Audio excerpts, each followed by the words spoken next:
Vigilantism has become a major concern by successive governments. And right now we are linking to Game Park, where there's a public lecture on the theme Scar on Vigilantism. Stakeholders are there to discuss ways on dealing with the menace. To the third of the Accra Dialogue series, this time on the topic, the scars of vigilantism, a legal or political question. We are grateful to you for honoring our invitation. Today's dialogue promises to be exciting and educative. Our panelists are the finest of brains in the areas of security, conflict resolution, peace building, and democratic development. We are confident they will set out in clear terms the nature and character of the concept of vigilantism and will define the various contours as well as clarify the critical issues that Ghana needs to, as it were, look at in our attempt at curbing this monster called vigilantism. Once again, you are welcome all to the third in the series of the Accra Dialogue. Thank you.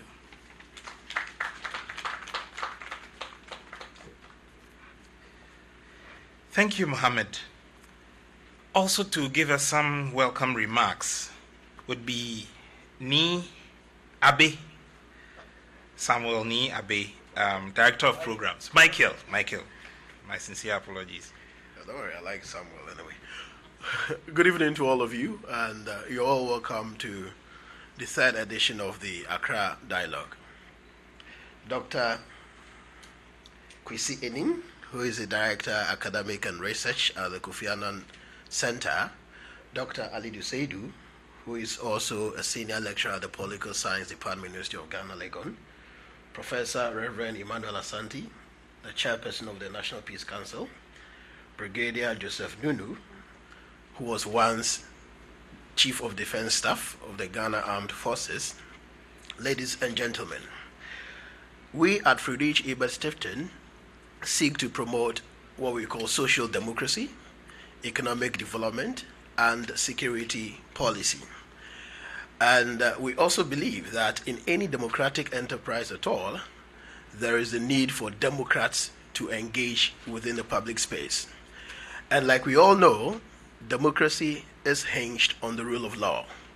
So where it appears that actions within the political system appear to threaten the rule of law, then there is always the need to re-examine our democratic, to invite the spirit of Socrates in this examination, so we are able to discuss the issues within the proper context as a nation.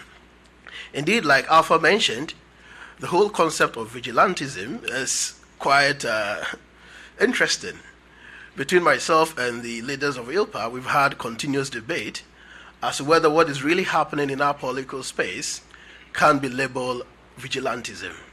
Because others think that vigilantism basically is about a group of people using the laws of the country to impress on government to do what is right or what is expected of them. Others also have their own take on what vigilantism constitutes. And I believe that this very platform is going to help us to really dissect, at least even the term, and then get to know how best we can, as a nation, help address this very issue. And so I would also want to welcome all of you to ask all the critical, relevant questions so we can be able to situate this whole discussion within the proper context. Thank you all very much and enjoy the dialogue.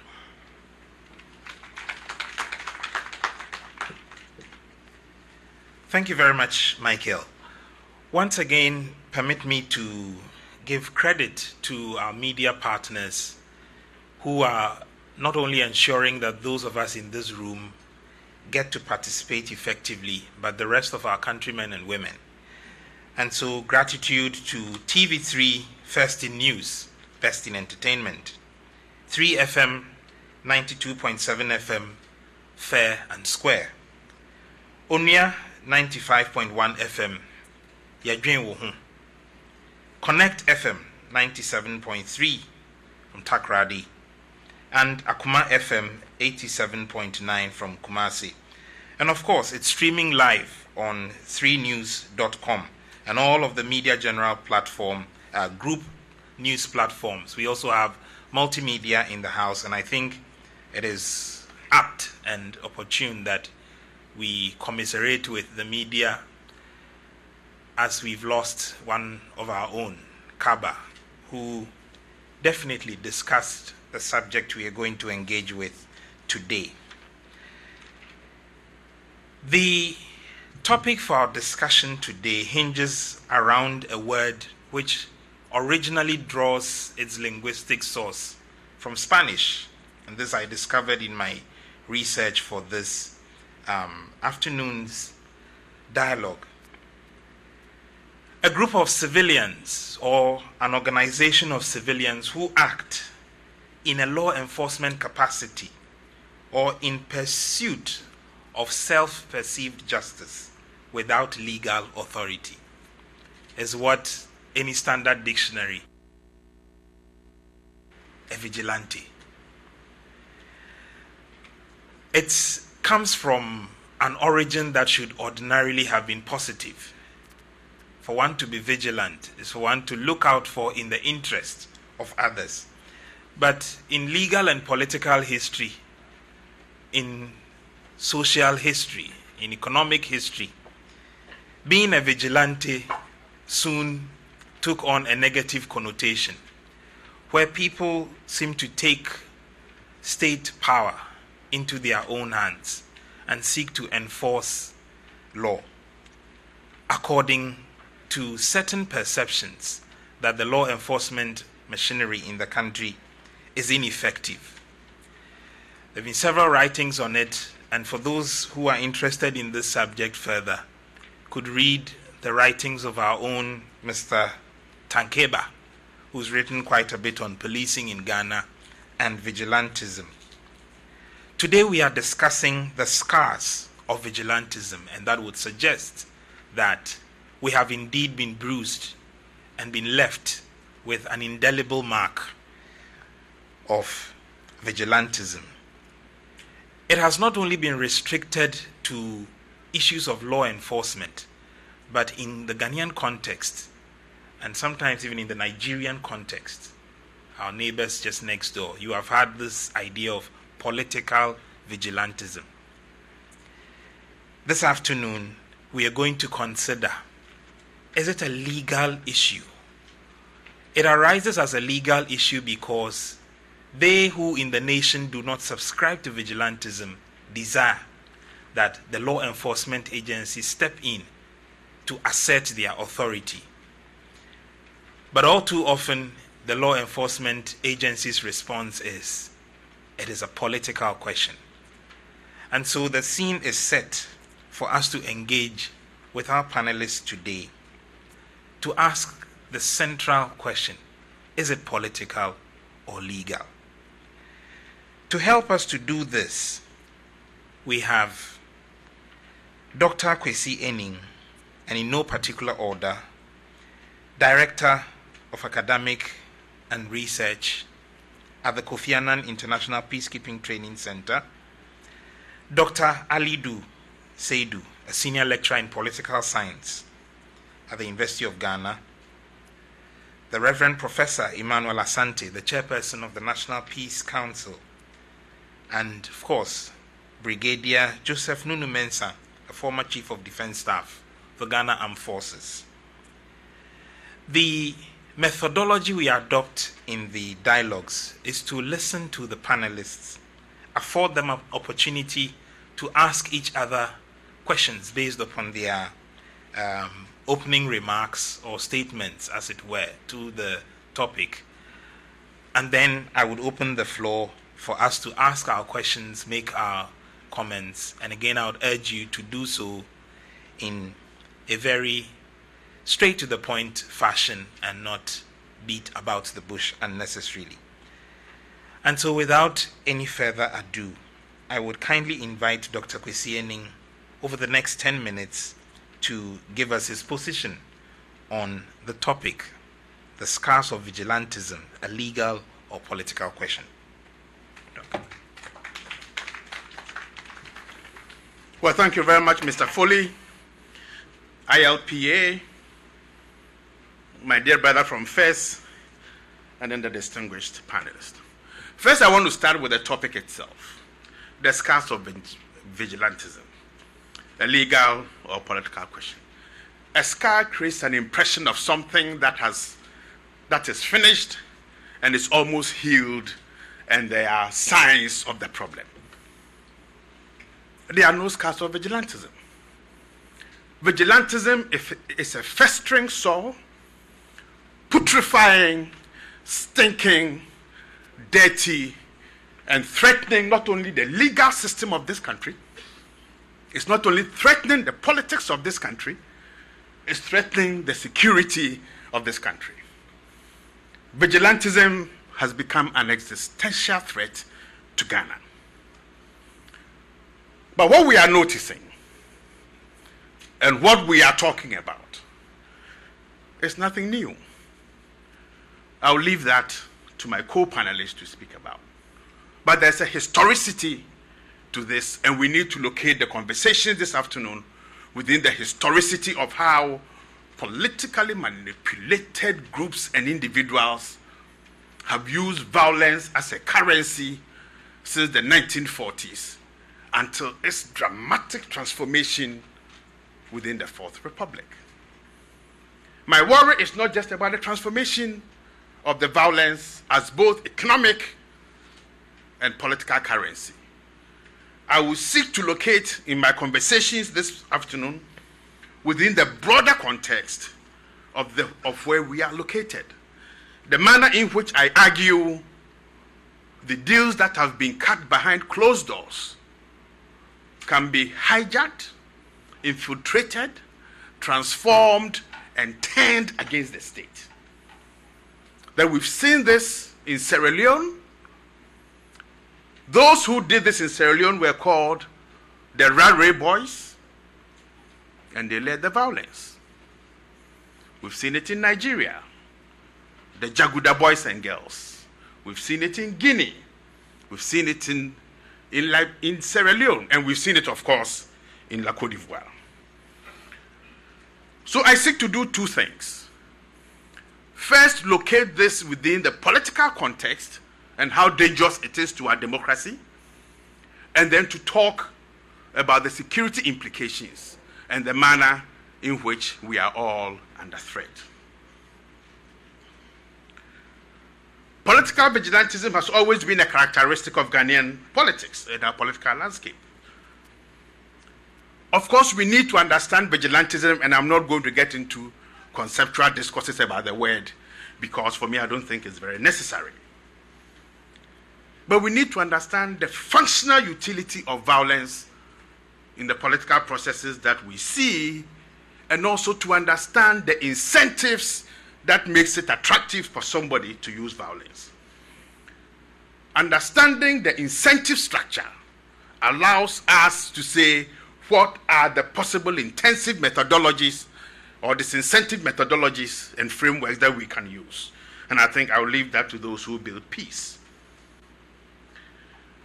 The activities of what we call political vigilante groups have strong affiliations with the two dominant parties, NDC and the MPP, and they found, or supporters have found, adequate security in providing alternative infrastructures to political parties. Now, this creates a particular type of problem. Because they are armed and increasingly violent, that contradicts aspects of the Constitution that says it's only the state of Ghana that can form an armed group to protect both the state and its people. Consequently, the emergence of these groups, of course, has engaged all our attention, because these groups have ignored the stipulations of the rule of law. Rather, they've used instruments of intimidation and violence as their modus operandi in achieving their objectives, which initially was to provide support to their parties, but even more importantly, to intimidate their opponents while providing unfair advantage to their supporters. The actions of the PVGs, or the politically violent groups, have received tacit support and endorsement by their respective affiliated political parties. the perceived acceptance into his body politic of these informal security agents and their acts of intimidation, I argue, present a very curious political contradiction. No single political party in this country, in its manifesto, says we believe in violence. But these two major political parties, based on their rhetoric, creates a clear impression that they support these groups, have funded them, and have created or given promises. Since the 8th of December until yesterday, there are 765 different media references to politically violent groups. PVG activities in this country have manifested themselves in two forms: the physical and the psychological. The physical manifestations we all know are the assaults, vandalism, the destruction of private and public property, attacks against public and private officials, attacks against high security installations as the Passport Office, the Tema Port, the DVLA. But even more fascinatingly is the attacks against public toilets. Now, how the hell do young people, strong, powerful men, want to attack toilets and seize lorry stations? There must be something fundamentally wrong somewhere. But it's not only that. Toll booths, state vehicles have all been destroyed. But there are worrying aspects to the physical side, and I want to speak to 6 points. First is what I argue is the political vigilante syndrome that is being decentralized and franchised across Ghana. In the post-election phase, 4 major groups have been formed, and it raises fundamental questions as to why. And the argument is simple. Being aligned politically and being seen to use violence to serve particular purposes has become both a financial and a political currency. 2, vigilantes are transforming and undertaking their own transitions. But we don't understand how this is taking place. I argue we need to understand their hierarchies, their power structures, their loyalties, their domestic networks, and also their funding sources.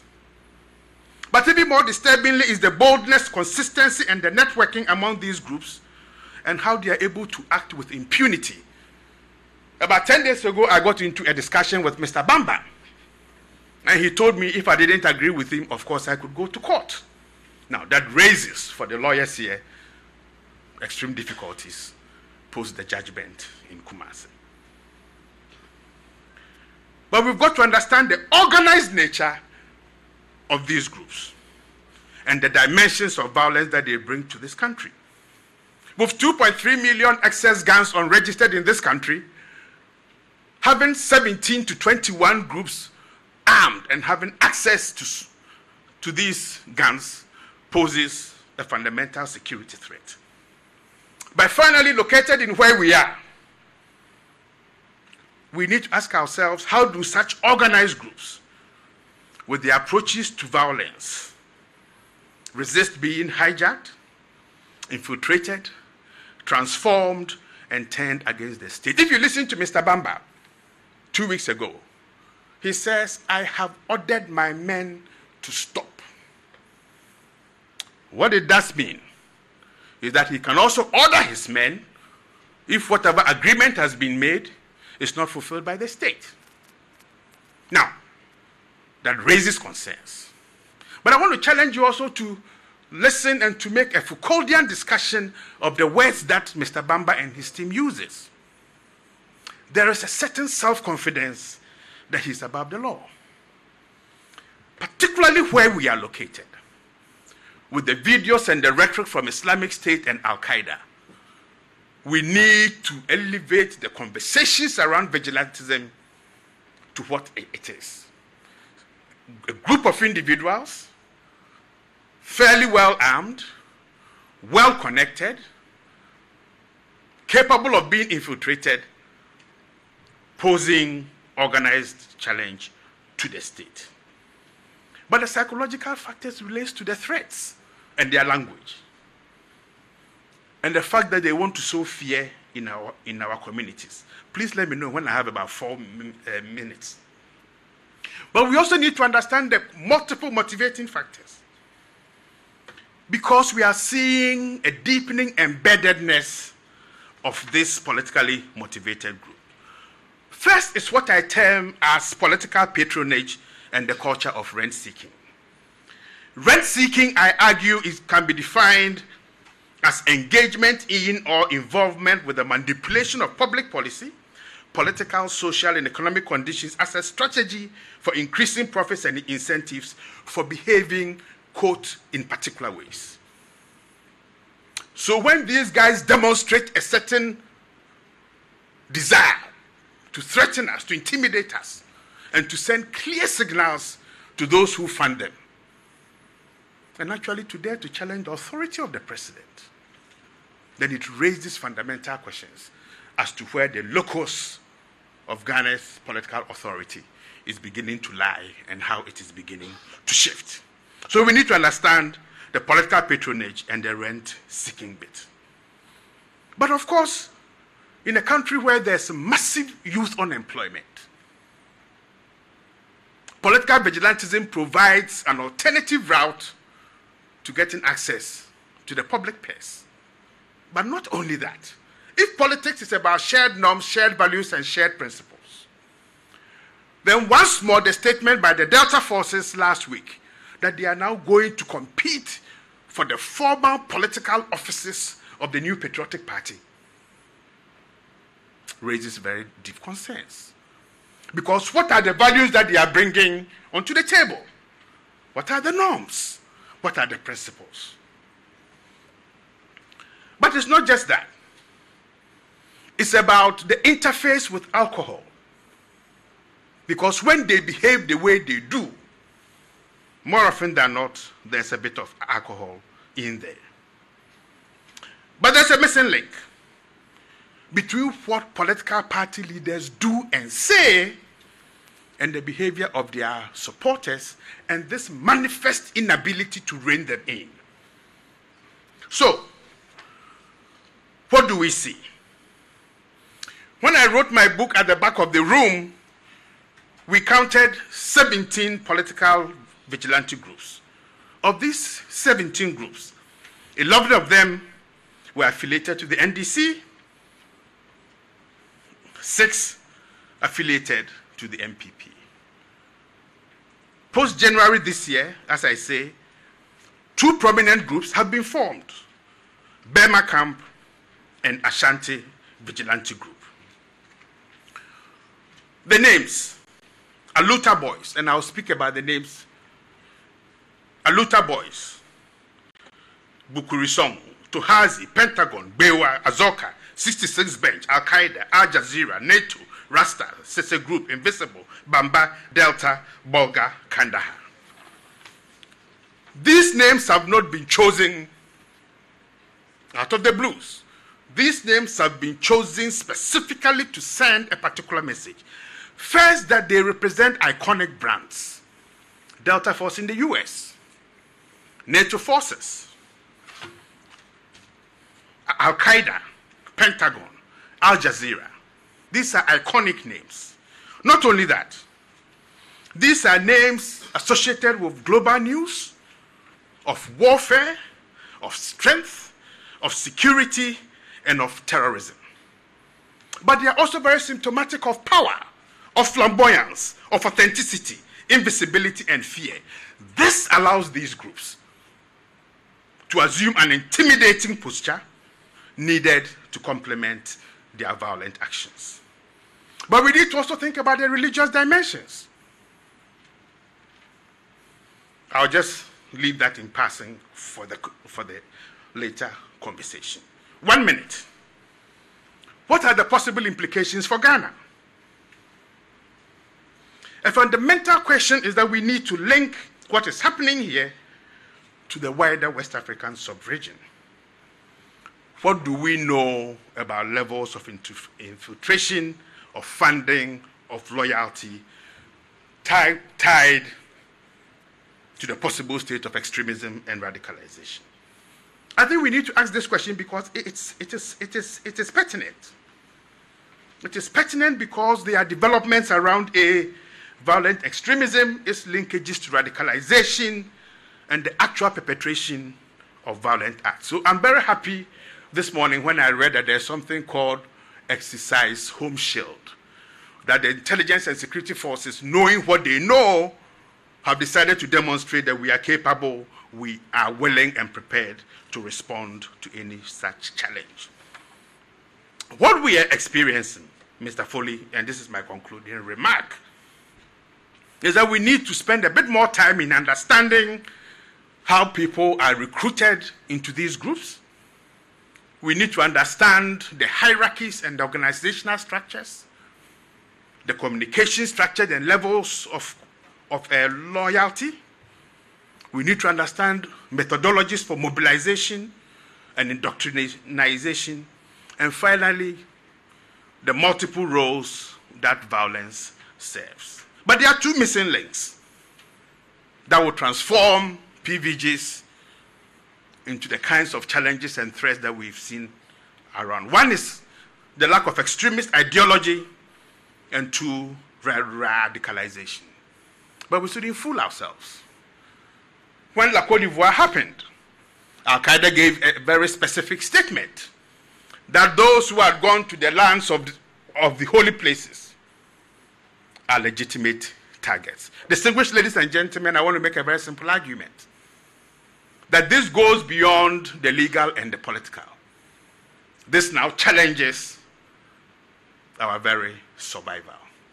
And with the guns, with the explosives, all in abundance, and with a group highly motivated, we need to ask some tough questions, and we need to find some tough, unpleasant answers. Thank you.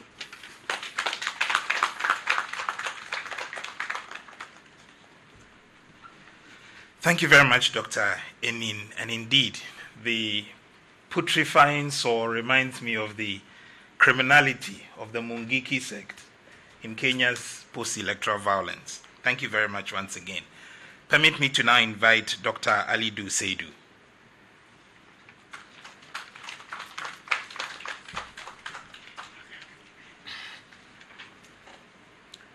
Good evening to you all, ladies and gentlemen. I'm going to stand on the protocol already established by my senior colleague and then just try to address the question. I think the whole concept of vigilantism is very broad and multifaceted. So I'm only trying to scratch the surface of a very huge monster. But I would like to look at both the democratic governance and also development implication of the whole phenomenon. I think somewhere at the end of the 90s and the beginning of the 2000s, there was a very important concept in the discourse of development known as state capture. It basically had to do with multinational organizations and businesses providing resources, funding, and money to political parties and political institutions so that when they win elections, they will be able to influence the climate of opinion, policy, and the authoritative allocation of resources in their favor. I think it was seen as one of the most serious challenges to development of developing countries. One of the mechanisms to dealing with state capture was the decentralization of governance, so that if you take governance away from the center and give it to the grassroots, the whole concept of monopolizing and influencing the state may reduce. But this development led to a new concept known as what? Elite capture. A situation where local leaders, chiefs, and traditional leaders at the local level also monopolize resources allocation and then keep them for their personal benefit. If you go back to the literature, you see that both the concept of elite capture and the concept of state capture has been one of the most difficult developmental challenges the world has to deal with, including the involvement of the World Bank. Why am I saying this? I think if care is not taken, Ghana is going to face a new concept of vigilante capture. A situation where political party vigilante groups are able to invest their strength, their lives, their power, their knowledge, and their resources with the intention of harvesting a benefit at the end of the day when these political parties win elections.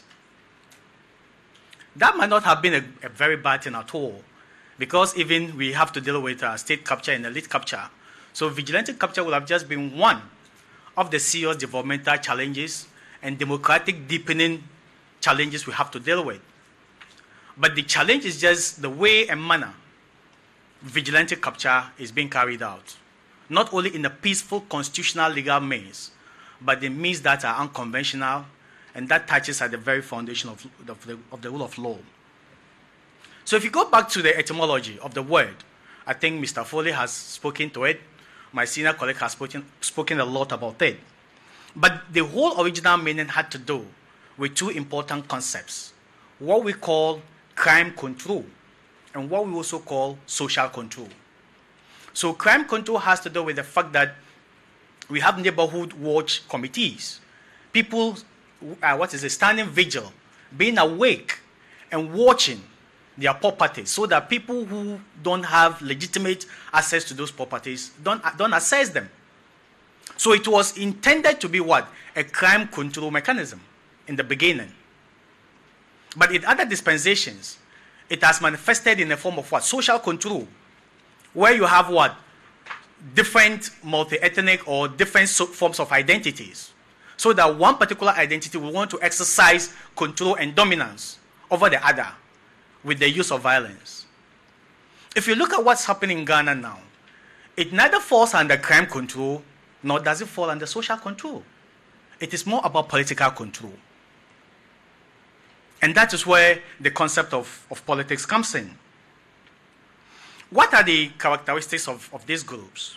They exhibit several characteristics. But the first has to do with the fact that it is a form of an autonomous citizenship and constitute a social movement. Two, it is made up of private citizens who voluntarily enlist and participate in their day-to-day activities. Three, it uses force or the threat of the use of force to achieve whatever means they seek to achieve. And the use of this force is not just eruptive, but it is planned and premeditated. And that makes it even more dangerous. Their activities arises when they seek to establish an existing order or when there is a threat to the change of an existing order. And they parade themselves as what? Crime control and other social, mechanisms or factions that can actually guard the people that they want to be in power. So, how does the whole concept of vigilante capture occur in the political system? The first is what I call electoral investment. If you look at the whole concept of what? State capture, the multinational groups, the business leaders who provide money, sometimes even illicit resources, and I think Professor Inin has written a lot about this, is basically to reap a benefit. So when vigilante groups, what they do is that whatever effort that they put up is interpreted as a form of investment. They don't have the kind of money that maybe a multinational corporation is able to give to a party.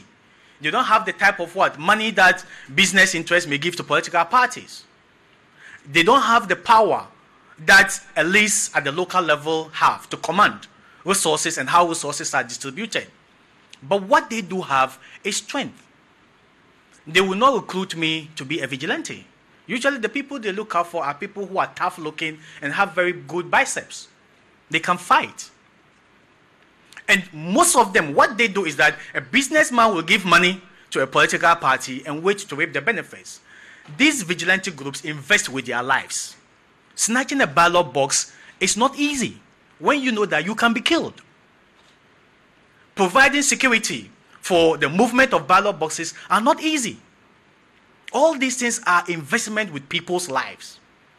And nobody's stupid. When they make this investment, they expect to reap a benefit. So the first thing has to do with the fact that whatever activities that we do, either pre, during, or post-election, is a form of investment. And we are giving the best that we can give. That is our lives. Not just money and wait for it to reap a benefit. But we are investing with our lives. The second thing has to do with the fact that it's not just an electoral investment, but this investment is exercising rationality. We all make investments. But the kind of investments that we make are rational investments. To them, this is a form of rational investment. And it has to do with the rationality is exercised in terms of their understanding of the distribution of political power in this country and choose side. You will never hear a Donko's party having vigilante groups. No vigilante group. You have never heard this about CPP or PNC or, like my senior colleague might, it is more to do with the dominant political parties. That is rationality, because these are the only political parties that can capture political power. So they are being rational about it. The period of intensity, when and how they behave, is also associated to the whole concept of rationality. The distribution of benefits. They expect that when there is a change in the distribution of political power, it's going to reflect in the distribution of benefits that they get. But they also assume, in a rational sense, that when there's a change in the distribution of benefits, at least it will reflect and commensurate with the distribution of powers that they have put up. So what can we do in the midst of this threatening vigilante capture? There are several ways. The first is social. That is the way society perceive the actions and the activities of this group and the way they respond to them. If we accept them, if we encourage them, then it means that we want it to fester. If we resist them, if we fight them, they will know that they are not welcome. The second has to do with legal, building a very strong but also independent institutions that are able to deal with the activities of these groups. The last is political, and that's where I want to focus more. If you look at the whole concept of the political implication, it is a contract.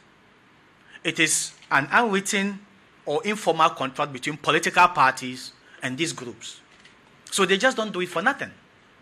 So what happens is that if we want to look at solutions moving forward, we'll have to look at how can we do to address it on the part of the vigilante groups. That's one side of the contract. And what can we do to address the phenomenon on the part of political parties?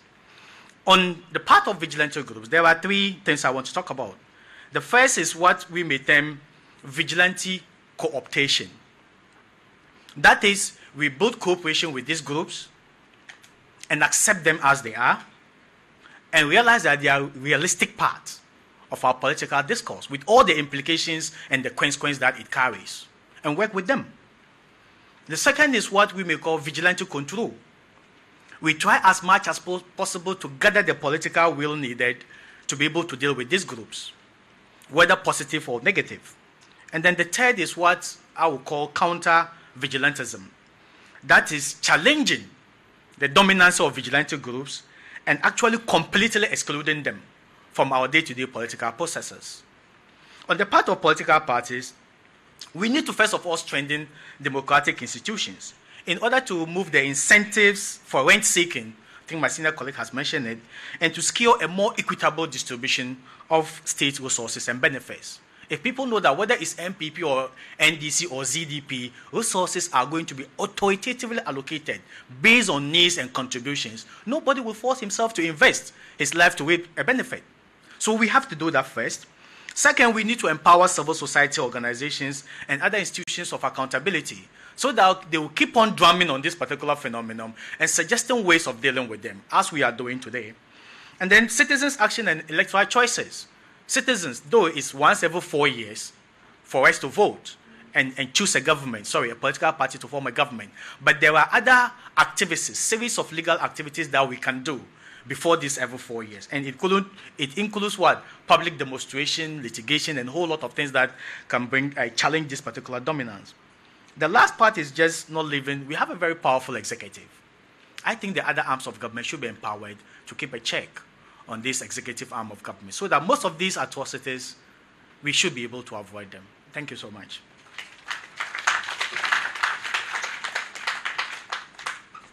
Thank you very much, Dr. Alidu.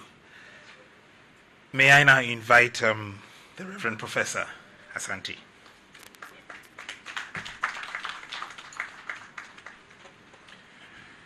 Thank you very much. Standing in existing protocols.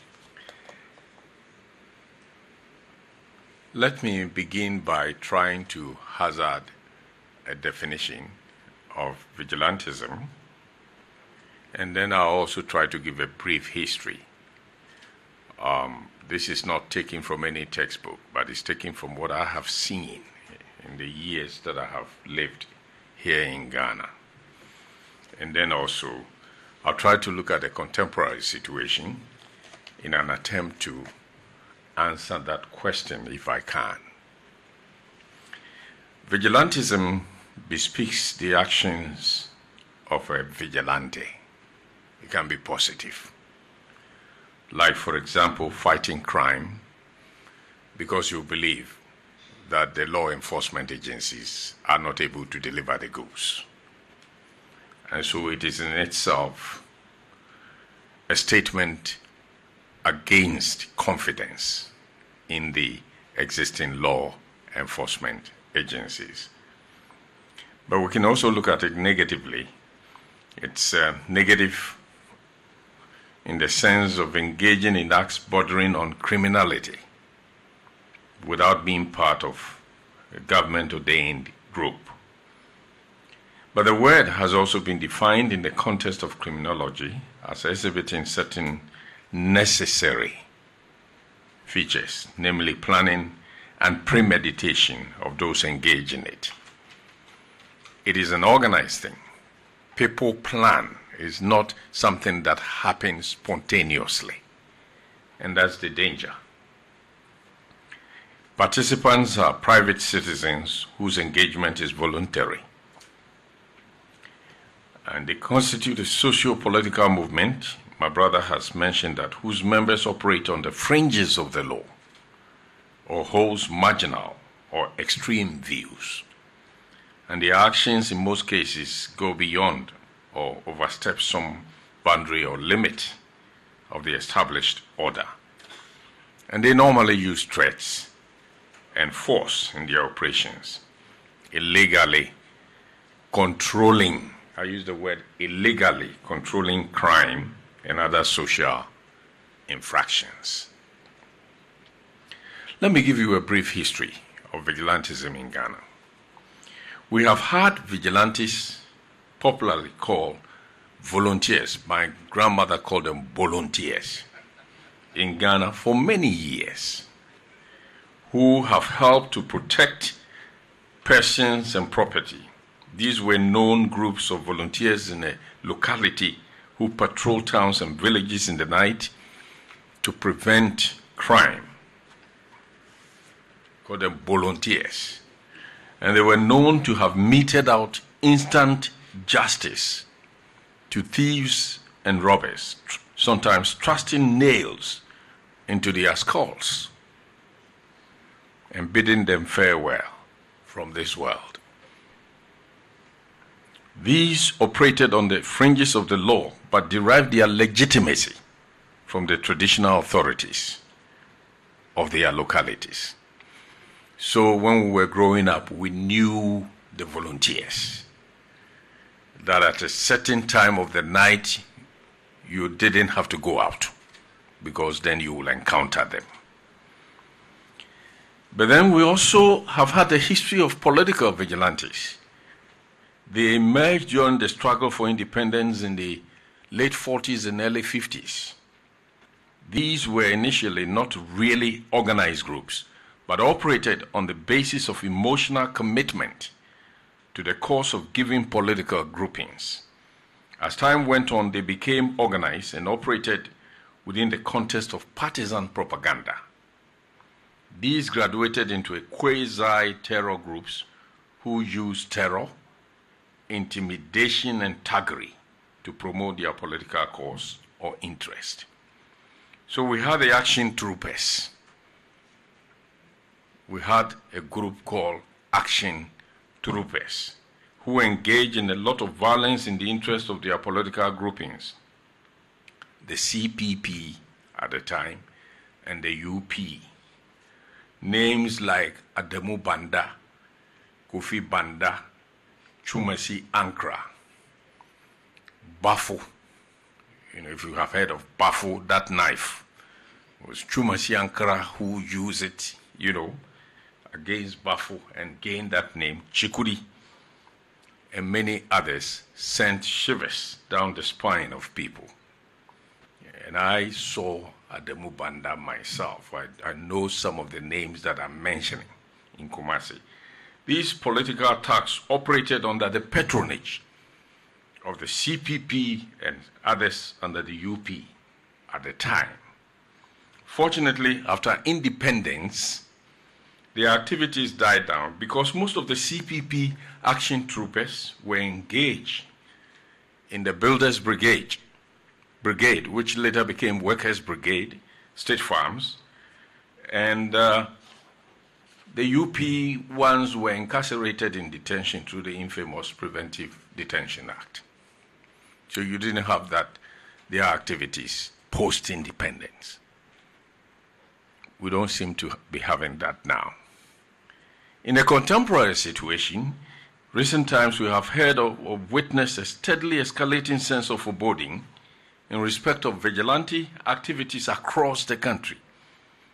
We either heard through the airwaves or witnessed members of vigilante groups, some with ominous names, and my colleague Dr. Enin has already mentioned the names. I'm not going to go over some of them.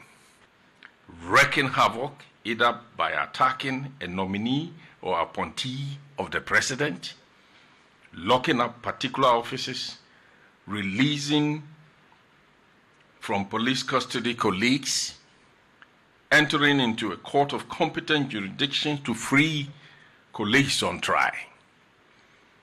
We have records of vigilante groups who have threatened opponents within and without political parties. Within intra-party, they attack, and outside, they do. And you are all witnesses to what is happening in the country. The President and the Minister of Interior have charged the police to crack the whip.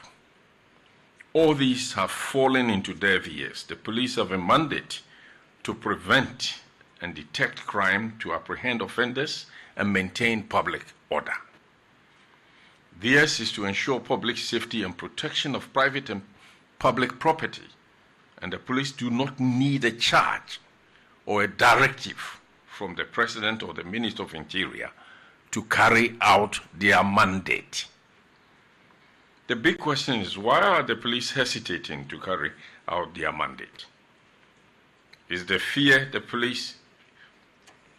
Is the fear the political fallout that they might encounter when they crack the whip on these vigilantes?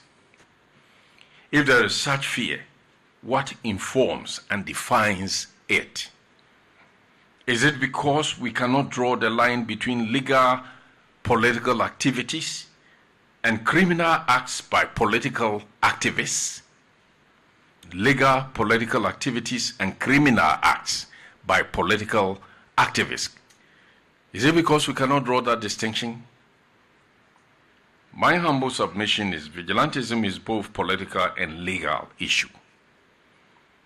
It is political in the sense that the groups are patronized by legal political parties. I use the word legal deliberately. As political activists, they serve as political activists under political patronage, and as political activists operating under the patronage and auspices of political parties, they are defined and informed by the supreme law of the land. They cannot operate above or on the fringes of the law because the political parties themselves are under the law of the land. It cannot be illegal for individuals to voluntarily bind themselves together to engage in lawful activities intended for the well-being of the parties of their choice. They need protection from the police to engage in lawful protection, and that is to say the political vigilantes, as partisan political entities, are not above the law. Political vigilantes are, however, not just political, but they are also legal entities in the sense that they are under the laws of the land and cannot operate as outlaws. Being under the law means that they are accountable to the law and must be held as such for any breach of the law.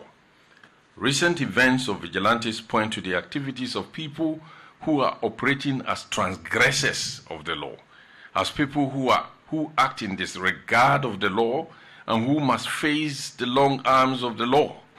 In that sense, any covert or overt political interference in respect of police action on the vigilantes as transgressors of the law must be seriously condemned in the moral court of the law-abiding citizens.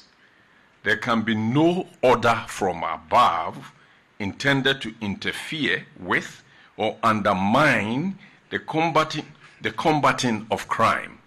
Such orders, if they exist, undermine the rule of law and should attract public uproar. Thank you.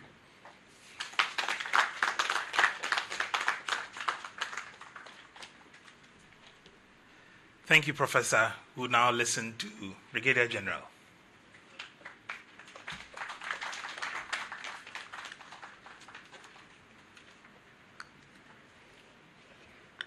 I'm a little wobbly because I've been sitting for too long. Soldiers don't sit too long. They like standing. Mr. Moderator, distinguished ladies and gentlemen, most of the issues that I will be talking about have already been handled by my three earlier panelists very efficiently, as if I knew this would be the case. That is the essence of growing old and being 80 years as I stand here. So I'll look at this issue from a different perspective. And once again, thank you very much. I was given 7 minutes to speak, so I promise not to take too much beyond that.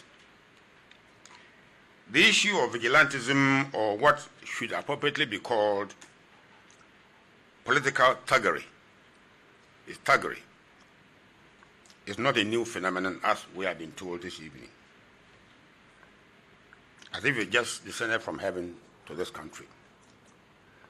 It is something that has been with us for as long as we have practiced politics in this country, as we have been told earlier. In the early in the years of the struggle for political independence, from the late 1940s up to the period just before independence in 1957 and beyond, violence became a feature of our political activities, as we have been told by our earlier panelists. We failed to deal with the problem effectively, rather than seeing it as a criminal activity and dealing with it as such. We gave it all kinds of colorful names, as we have been told, and no one had the courage to deal with it until today. What has been happening in this country since the new political party came to power at the beginning of the year is therefore not new. What is perhaps new is the brazen courage and the defiance with which these groups are carrying out their illegal criminal activities, and no one dare to touch them, not even the courts.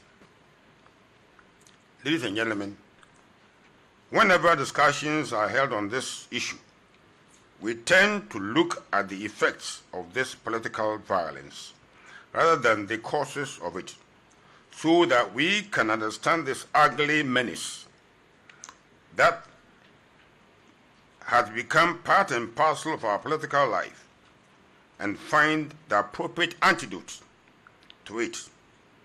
In my short presentation, therefore, I shall look at some of what I deem to be the underlying causes of political hooliganism,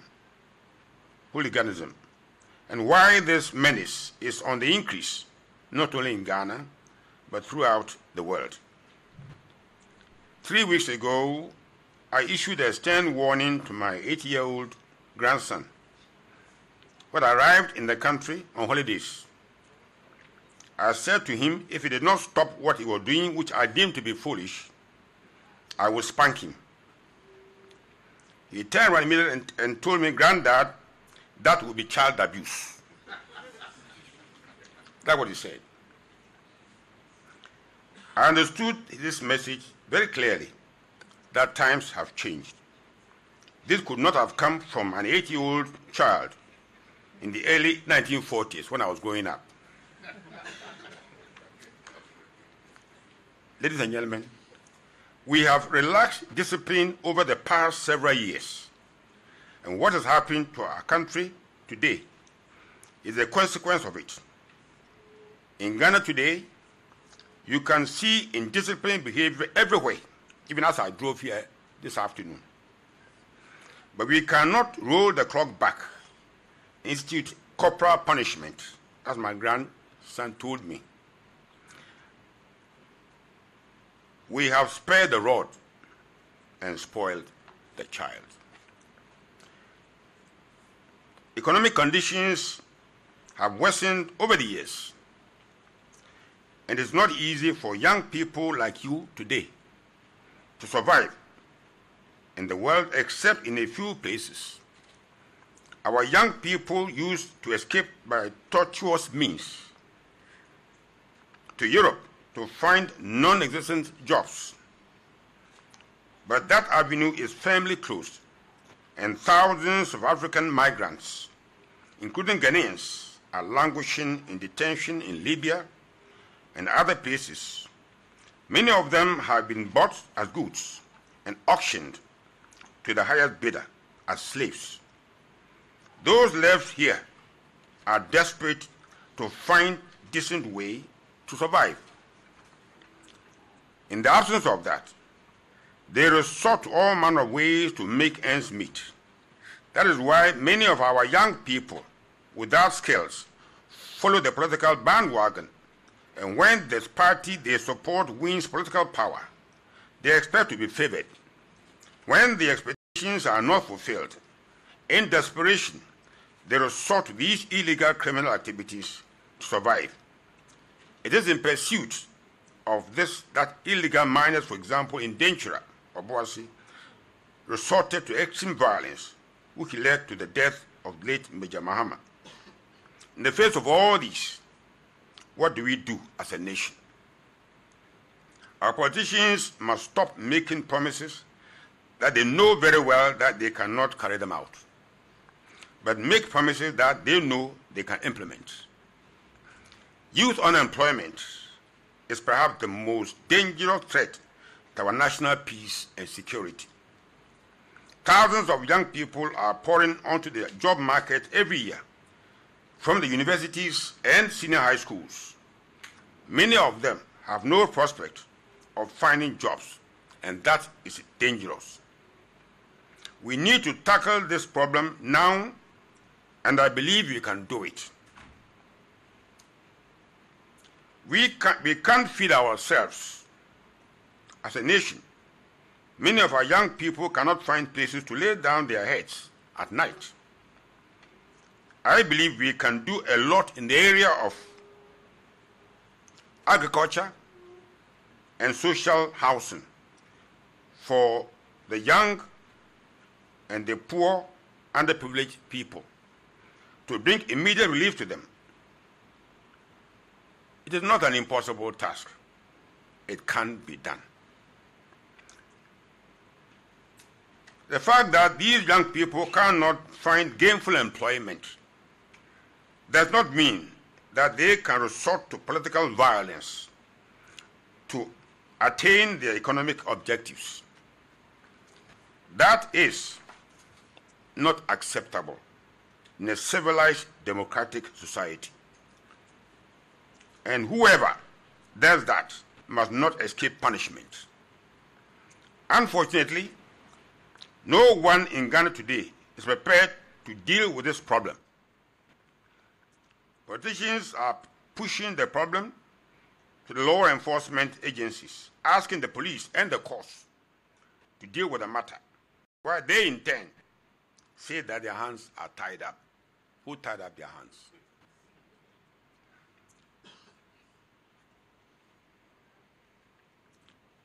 Political parties must do all they can to restrain their followers from these criminal acts, while the police and the courts must have the courage to do their professional work and deal with those who go against the law.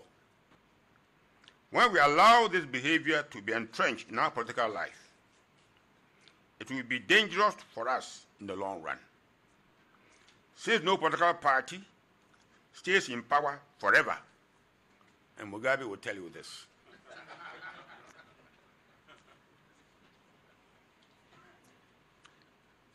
Anyway, but for a few places, change will come one day in this country. And if elements in the new party that gains power behave in similar fashion, what will happen to this dear country of ours? Your guess is as good as mine.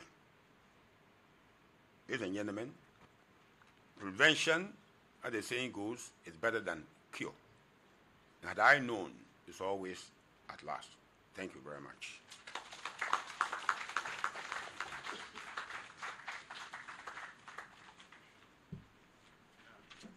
Thank you very much, General, and thank you to Professor Dr. Enin and also Dr. Alidu.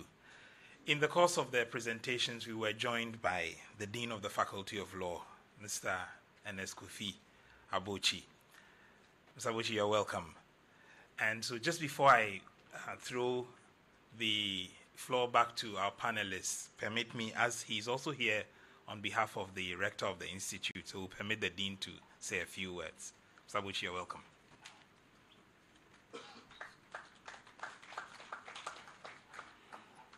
So thank you, Mr. MC, Mr. Chairman, distinguished panelists. GIMPA is privileged to have this gathering.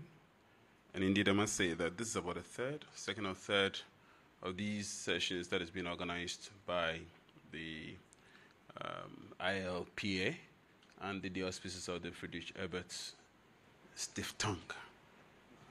I don't know whether I pronounce it correctly, but something like that. The foundation. We are indeed privileged to have this discussion, and I see very eminent personalities here. Brigadier General Numensa has kept it short because I know that he's a firebrand on these issues. And I'm quite elated to see Professor Mati, my good friend, whom I'm privileged to call my friend, as well as Dr. Edin and indeed Dr. Alidu. You're equally welcome. I think the subject at hand is quite interesting. I was supposed to be here to welcome you, and I do sincerely apologize for not being able to be here at the beginning. Unfortunately, I was caught up in something else. So do forgive me for that, because it's an issue that as a school, as a law school, we find extremely important. As a law school, we pride ourselves in teaching due process. And anything else which is contrary to due process is one that needs not only discussion, but a solution too. And I think you can hardly find anything which challenges due process much more than vigilantism. Vigilantism is the very essence of anti-due process, a group of people who take things into their own hands. The issue has been discussed, and I do not think I'm competent to add anything useful, except to say that as the discussion goes on, especially at question time, maybe we may also just want to reflect on the whys of vigilantism. And I'm sure that may have been mentioned probably before I came in. But like a pressure cooker, when the pressure built up, any slight opportunity, window of opportunity as they call it, becomes an escape point. And I think that as we see many people who watch on our institutions and see them not only being bastardized, but also not seeing any prospect of, a prospect of justice being meted out through these institutions, then they become the object of the justice themselves. And that's my own small contribution. I do think that vigilantism is a reflection of a failure, a certain systemic failure. It may have had cultural aspects, no doubt about that, but a reflection of certain systemic failure. The fact that people reported at the police stations are seen walking around, even though some of them may be legitimately or may have legitimately posted bail, but also the fact that people think that you can negotiate your way through the criminal justice system. And so, as a response to that, and in anger to that, some people become the judge, the police officer, the chief justice, all at the same time, administering justice. So we are very delighted to host you here and to have the privilege of these very eminent personalities sharing the panel.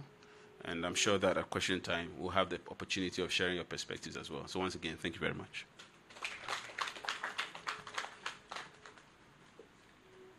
Thank you very much, Mr. Abuchi. Once again, credit to our official media partners, TV3, First in News, Best in Entertainment, 3FM 92.7, Fair and Square, Onia 95.1 FM, Yadrin Muhu, Connect FM 97.3 in Takrady, and Akuma FM 87.9 in Kumasi.